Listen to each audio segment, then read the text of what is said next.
Amerika Serikat memberi respon keras atas kebijakan baru Cina terkait pembatasan mineral tanah jarang atau rare earth.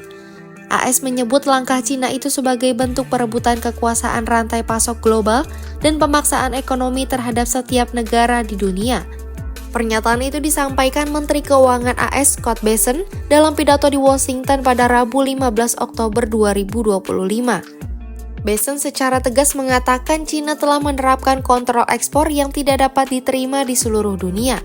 Ia juga menyebut perusahaan otomotif AS telah mengalami keterlambatan pasokan akibat tindakan Cina tersebut. Bessent bahkan menyatakan Cina sedang melawan dunia dengan keputusannya membatasi ekspor tanah jarang. And make no mistake, this is China versus the world. They have put these unacceptable export controls on the entire world. China is a command and control economy, and we and our allies will neither be commanded nor controlled. They are a state economy, and we are not going to let a group of bureaucrats in Beijing try to manage the global supply chains. As Ambassador Greer said, we had a document and an agreement in Geneva, and magnets were flowing quite well. Some U.S. auto companies have called us in the past week and said that there had been a slowdown in magnets. So when we asked the Chinese about this, they said, oh, it probably had something to do with the holiday. So they can't be trusted with the global supply chain. Had something to do with the holiday. Sebelumnya, pemerintah Cina membela kebijakan baru tentang pengendalian ekspor tanah jarang yang disebut sah menurut hukum internasional. Langkah ini dilakukan setelah Amerika Serikat mengumumkan tarif 100% atas seluruh impor dari Cina di tengah meningkatnya ketegangan perdagangan antar kedua negara.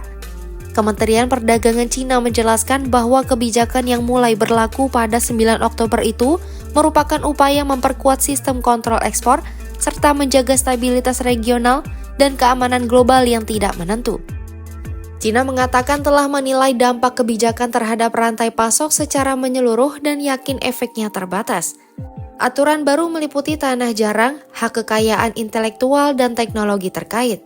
Beijing menegaskan langkah ini diterapkan setelah memberitahu negara terkait melalui dialog bilateral. Cina menyatakan tetap terbuka untuk bekerja sama dalam pengawasan ekspor guna menjaga keamanan rantai industri global. Berdasarkan aturan tersebut, entitas asing wajib memperoleh izin ekspor dari pemerintah Cina untuk produk yang mengandung lebih dari 0,1% tanah jarang atau menggunakan teknologi Cina dalam prosesnya. Permohonan ekspor akan ditolak apabila barang tersebut berisiko digunakan untuk pembuatan senjata, terorisme, atau tujuan militer lainnya. Sehari setelah kebijakan Cina diumumkan, Presiden AS Donald Trump mengeluarkan tarif 100% terhadap seluruh impor dari Cina yang mulai berlaku 1 November 2025. AS juga memberlakukan pembatasan ekspor perangkat lunak penting pada tanggal yang sama. Cina menuding AS melakukan standar ganda dengan menyalahgunakan konsep keamanan nasional untuk memperluas kontrol ekspor.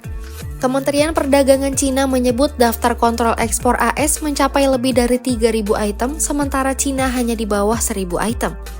Langkah pembatasan ekspor tanah jarang ini muncul menjelang kemungkinan pertemuan Presiden Xi Jinping dan Presiden Donald Trump di tengah meningkatnya perang dagang antara kedua negara.